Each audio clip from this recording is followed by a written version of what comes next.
Hello, everyone, and welcome to today's webinar in Impact Talks. We have a little challenge here. Is actually our guest speaker has been held up, so we'll have a challenge of getting him on board, but we'll just try to stall for a few minutes to see if we can get him on board with us, because we have something really interesting to talk about today.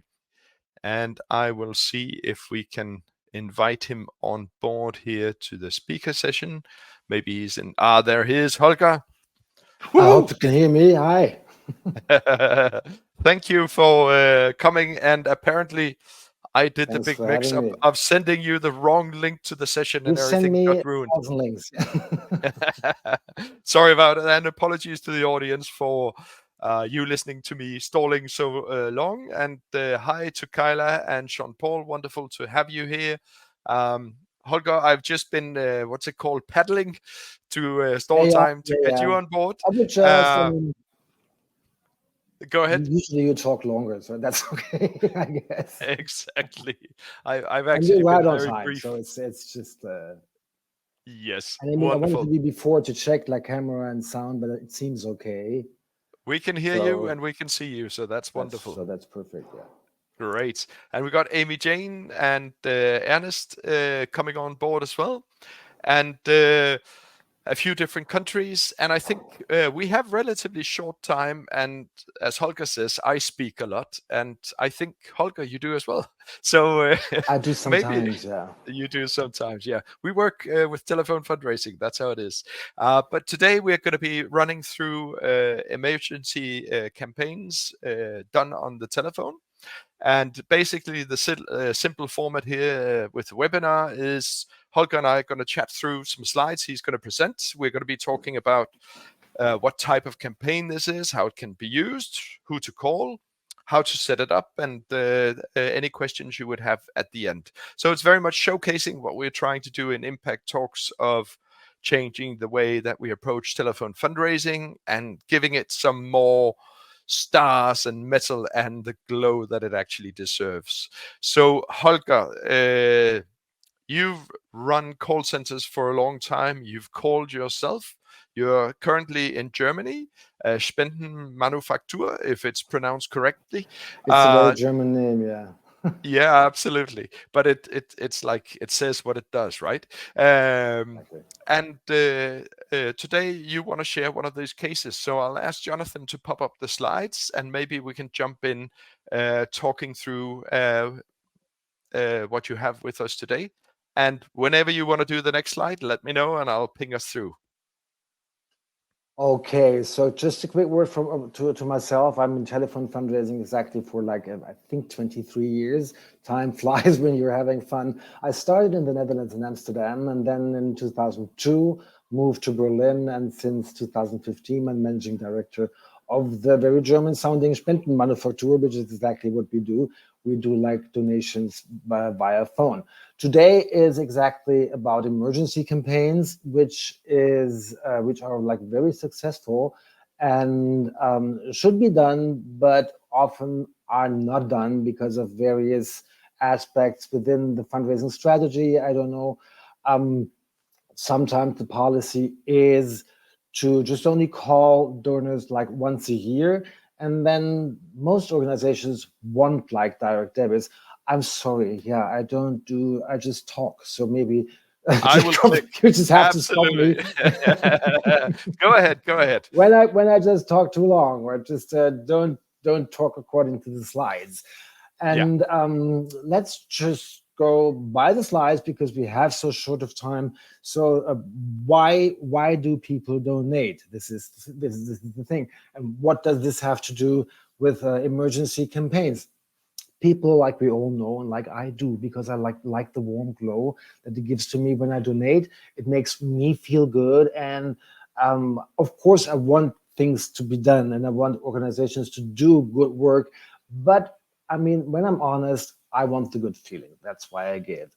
And so there are also some intrinsic reasons. That's because we want to give something back, and if we see somebody, some animals, or somebody suffering some causes that touch our heart, then we also like very much tend to give money to them. And it's the urge to give something back.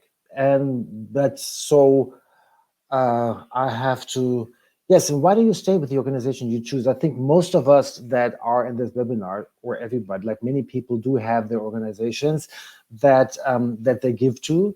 And why do people stay with an organization? It's also because people matter, and they will be seen like seriously from the organization side, and not just as money givers, but as participants in the projects, in the help, because the organizations do stuff we cannot achieve ourselves, but we are willing to give them more money for.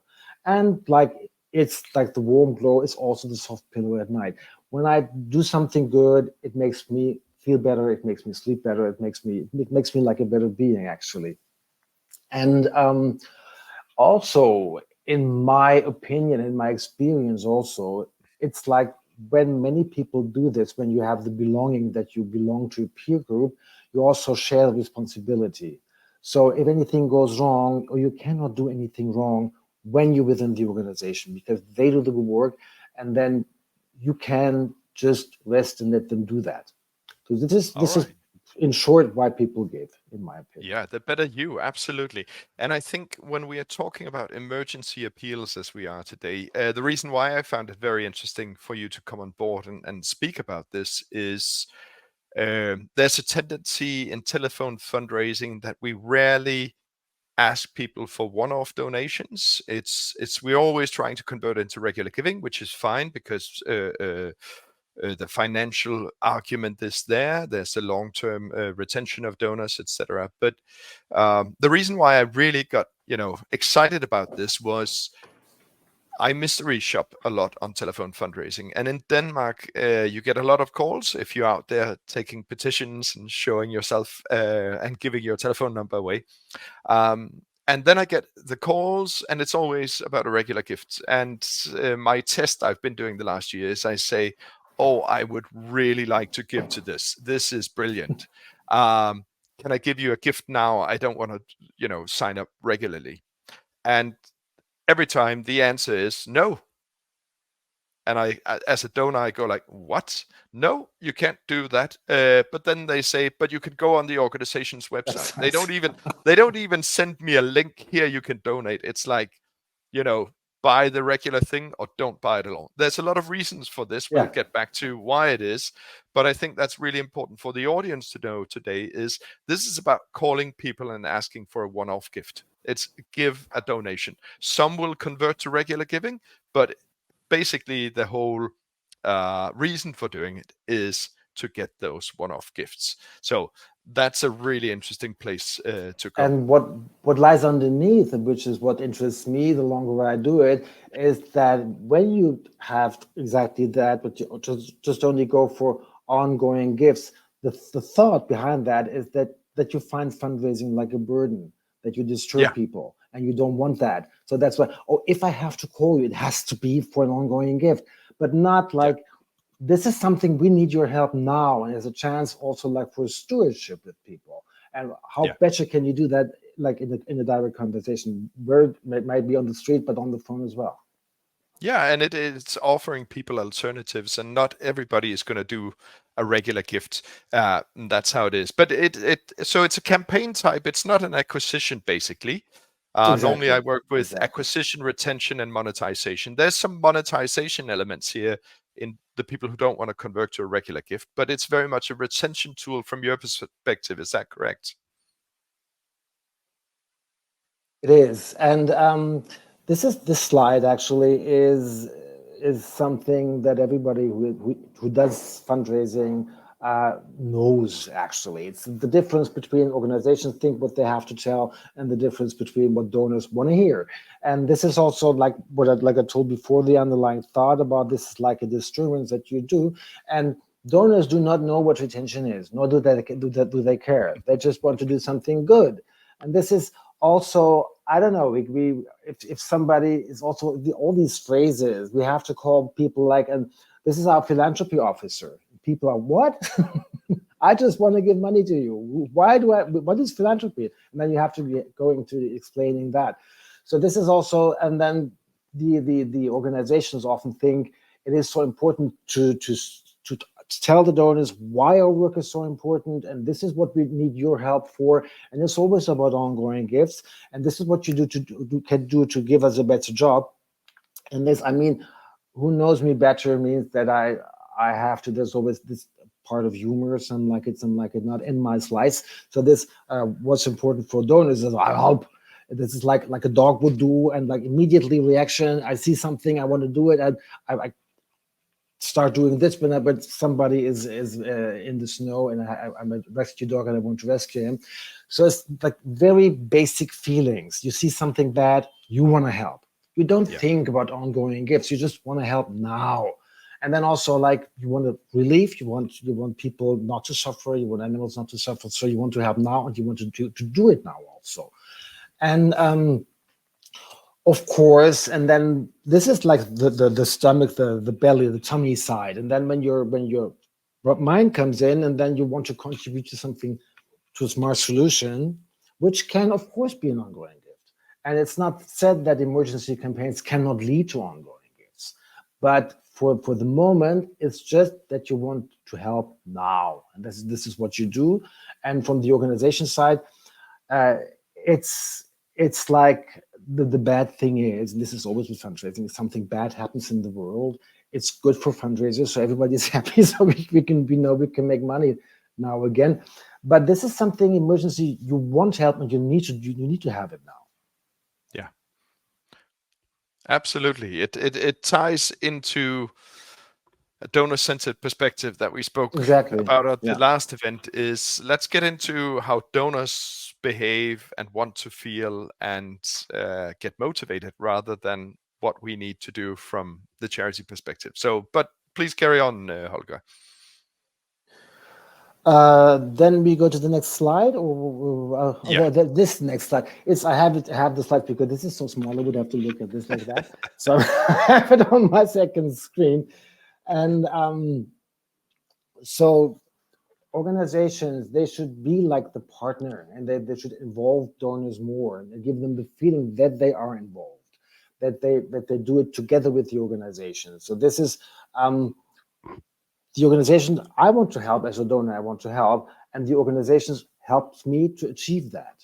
Because the organization does it for me, so I can be sure that if I give the money, it will go there where I want it to, in the projects, or in because we're talking about emergency help, in the relief, at that time, at that moment, as fast as possible. So then this is what the emergency, because when you go into the conversation within an emergency call, you say this: we need your help now, and our teams are on the ground now, and the more money we can make, and this is the only time where you can talk about money, and the more the better. And normally it is, but you get this and that, and you get like a welcome package, and you get a newsletter, and you get like a magazine. But this is now I'm calling you to get as much money as you can give now. And the more appealing that is, and the more urge you have in that voice, and the more you that's why I also call it like voice to voice fundraising. You know that, Jacob, because you tell this to the people, and the more you want it to happen, the more they will learn, and the more they will feel it as well. And we all know that emotions makes donations. So when this is transported well, that the urgency is there, and the urgency in an emergency campaign is obviously there.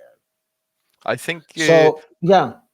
That point is so important, Holger, talking about emotions, but also urgency, the feeling of urgency, because there is a natural discrepancy between regular gifts and an urgent need to help. Because, usually it comes into the logic and the argumentation of, then we can predict the income, we can grow it, when you're talking to the donor. Yeah. But if that's not working, then it's like, okay, help right now. We can do something now. So there's a huge overlap and similarity here to a direct mail piece going out. It's just using the phone instead. Exactly.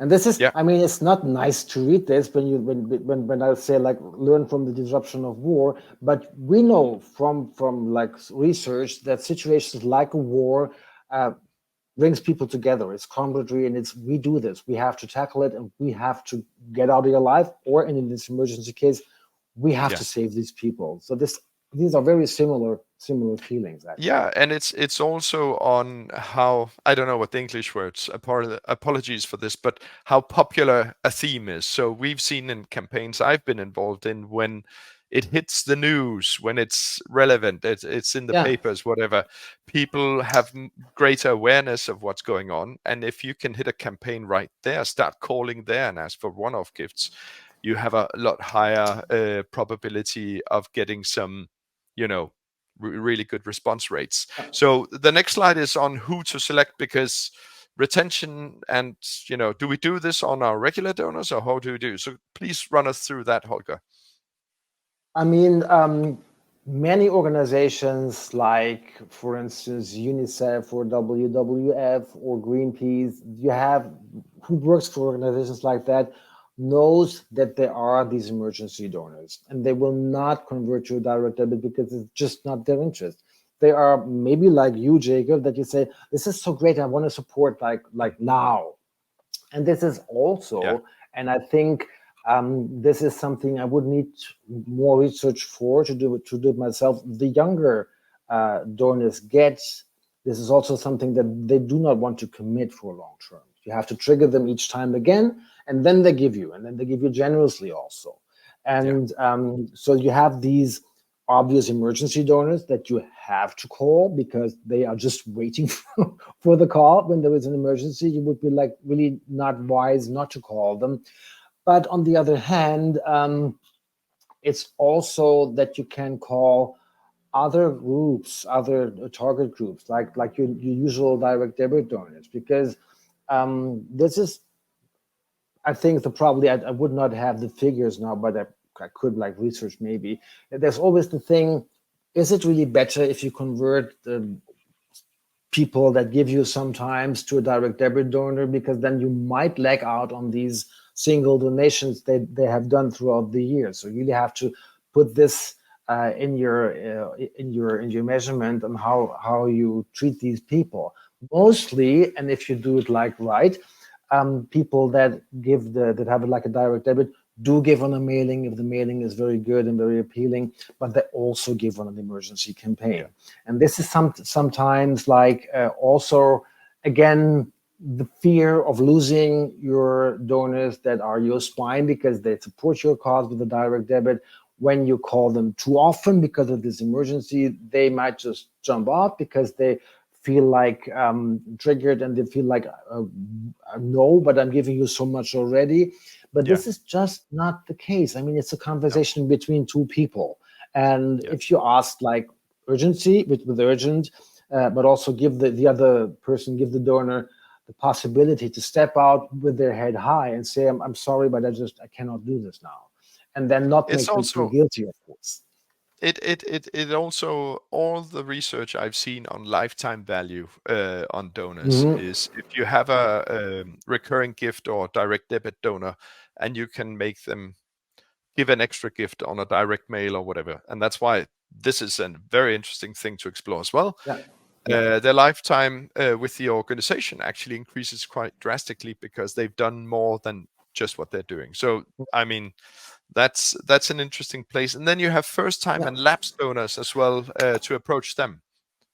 I think first-time donors are very interesting because they have given one time because of an emotional appeal. It's mostly not because of a well thought about decision, because then if you think about something, then you would, and you really want to support the cause, then you make like a direct debit like immediately. But when you're like a Yeah. first-time giver with a single gift, then it was the emotion that made you give. And then another strong emotion that you can evoke, like with an emergency campaign, might just pull the trigger again, and then these people might give you again, maybe not that much, but then also never forget the stewardship. So Yeah. one-time donors I would always call. Lapsed All right. donors I would also call, because lapsed donors, you can write them an email, they will not open it. and you write or like a mailing piece. They will not open it. It will land. They will just throw it away.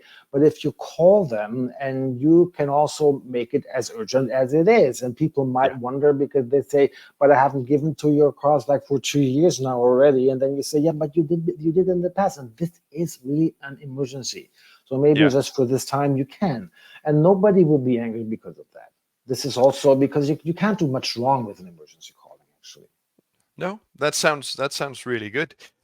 So really shortly, if you had to choose one of these three groups to test this out on, which would be the most profitable group to work on? The emergency donors, of course, because they Okay. give like big amounts, because they only give for emergencies, and then they give you like the most.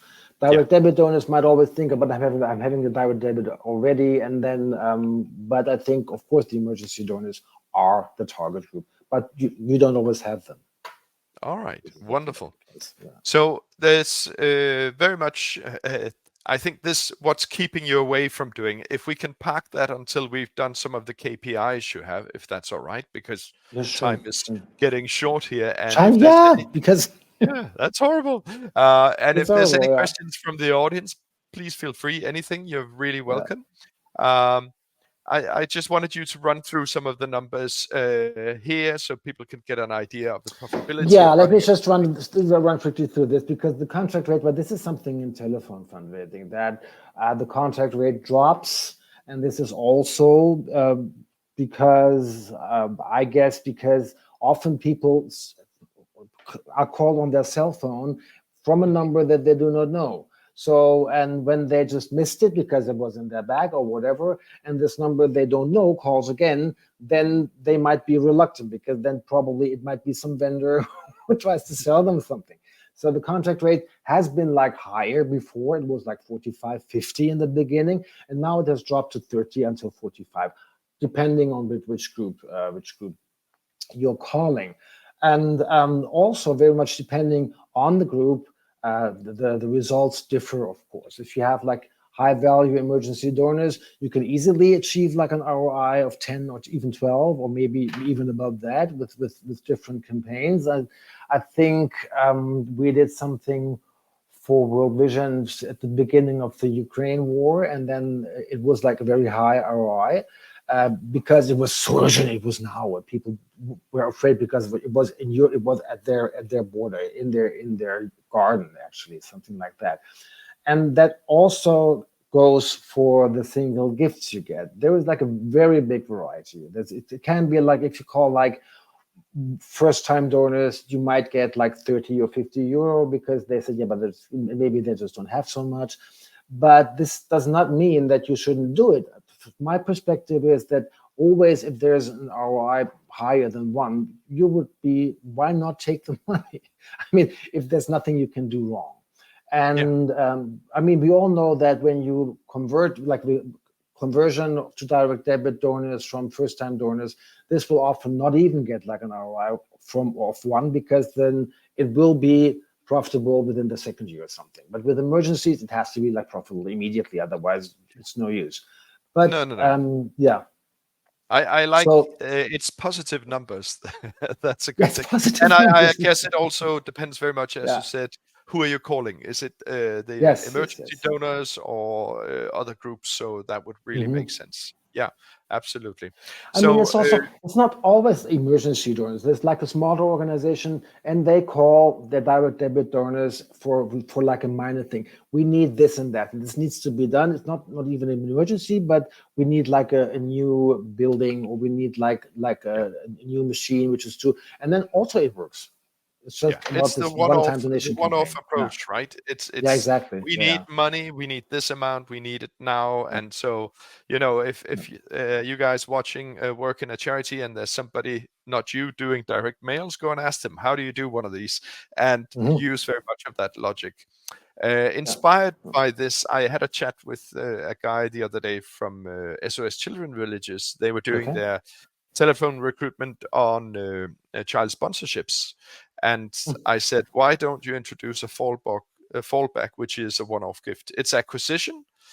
So getting some one-off gifts on the side is absolutely fine to do. And I think the reason why that may be challenging is if you end up getting fewer sponsors but more big gifts. But I Mhm. imagine over time, those regular donors, child sponsors, will stay longer. The Of quality you course. get. Yeah. All I right. mean, Good. the reason why people don't do this often, that like a fallback of a one-off gift, because they're afraid that the call agent will start immediately with that because he's afraid to Yes. ask for an ongoing gift. But this is Yeah. Yeah. stupid. Yeah, No. that's all about training and good quality in the call Yeah. center. So I'll do your last slide here, and then you can do the exit. What's next? Oops, I did it again. So I imagine this is talking about keep doing it, having it as part Yeah. of your Yeah. Exactly. portfolio. Yeah. Yeah. And if that's how people are responding, it's the preferred way of giving. Keep doing it. Don't get into the always going back to the regular giving if this is a way people want to give. So I mean that's where we should go.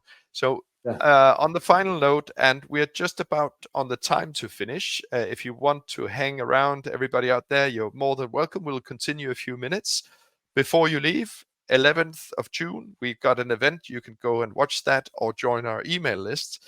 But I just want to have Sean Paul come up here, and I know this The will take question, longer yeah. than a minute to answer. So thank you, Sean Paul. Dear Holger, have you ever tried to convert monthly donors into annual donors through emergency fundraising campaigns? In so, what results? So I imagine this is going from the monthly into one big gift and get Uh-huh. all the money liquidity This wise. is something. This is funny because this we work in Germany, and in Germany, people want monthly donations. They want their donors to give like monthly donations. Nobody would call to shift the monthly donations into yearly donations because when they are canceled, they are gone. And monthly ones, but better like in the budget of everybody, a monthly campaign, a monthly donation just fits better in there. And then Yeah, also what happens with yearly donations, because we have done the opposite. We have done campaigns where we like switch yearly donations into monthly because the yearly ones got canceled once they occur, because then all of a sudden you forget that you have this 300 euro missing that month because your yearly donation is due, and then you just get it back, which is like extra costs for the organization. yeah. So usually we go for monthly donations, actually. And I think this is I mean that's the monthly is very much the methodology or the way of calculating how much you pay. And I think it's a very good question from Sean Paul, because one of the current trends for globally for software as a subscription service, whatever you use, if it's StreamYard or it's Zoom or whatever it is the offering of buying 1 year with a big discount is Mhm. actually pushed so much more. And I've seen a few speakers on this over in the US, in the big Silicon Valley area, and they're all talking about a shift from moving from monthly to annual because of the churn rates, etc. So I guess this Mhm. is also very much a question on which recruitment channel have they come in from? Is it from face to Yes, face? yes, yes. And their loyalty is relatively low. Would it make sense before they churn, if you're predicting this, to ask them for an annual membership instead? The price may be a lot lower, but you'll still raise a lot more money in the long term. So interesting one, Sean Paul. We'll have to have you back one day talking about this. Thank you so Yes, much. yes. Yeah. So I think, are there any other questions out there, or Sean Paul, a feedback question on that? And else, I think we'll slowly start to wrap up here, Holger. But Yeah. before we do, tell me, why are you passionate about the stuff we're doing here in Impact Talks? You've been along for the ride I've all been the way, and thank you yeah, for yeah, your yeah. everlasting support. Yeah, And I love this so much because you're like, when you do fundraising, nobody likes you in fundraising because everybody thinks it's such a disturbance, and they think, oh yeah, we can do it because it works. But on each and every conference, I mean, I've been to the IFC. I go there like for whatever, 15 years, 20 years maybe, regularly. I've been like 10, 15 times, something. And there was one session about telephone fundraising. Each and yeah, every year I do like a proposal because I'm like I'm in telephone fundraising for 22 years, and then no, it does not, and we have like different topics, and then it never occurs on any other conference, never is there anything about telephone fundraising around the world. So this is Yeah. such a great initiative that you can learn something about telephone fundraising Yep. or exchange ideas and just keep the talk going. I mean, because there are developments that are fearful, like the privacy within the GDPR data protection that you need to talk about. So whatever initiative there is, and I've seen the first 2 months, Jacob, and they were just brilliant because there is all this positivity about the topic, Yes, which we is so get to nice to be feel. free. Yeah, Yes, finally I get No. recognition myself. Yeah, no, I totally identify with that, and it's I mean the stuff we're coming up with in innovation about artificial intelligence and things are progressing and changing, and I think what we need to come together around is increasing the quality of the calls, because there are some people out there doing the sausage factory telephone fundraising, and then there are the other ones, and we want to be the other ones doing the good job. Exactly. All right. And so I wonder how go long ahead. it takes until we have this AI session where we don't even need a call agent anymore. How to There's actually that. a session of Geronimo from Argentina coming by and talking about his AI Samantha, who calls, and I heard one of her calls. She was really good. So that'll be fun to explore. Wonderful. But thank you so much, Holger, and we'll be wrapping Jacob, up for having here. me. And thank you, everybody, for taking part. It was a pleasure to have you. Yes. Thanks from my side. Then have a good day. Same to you. Bye-bye. Bye.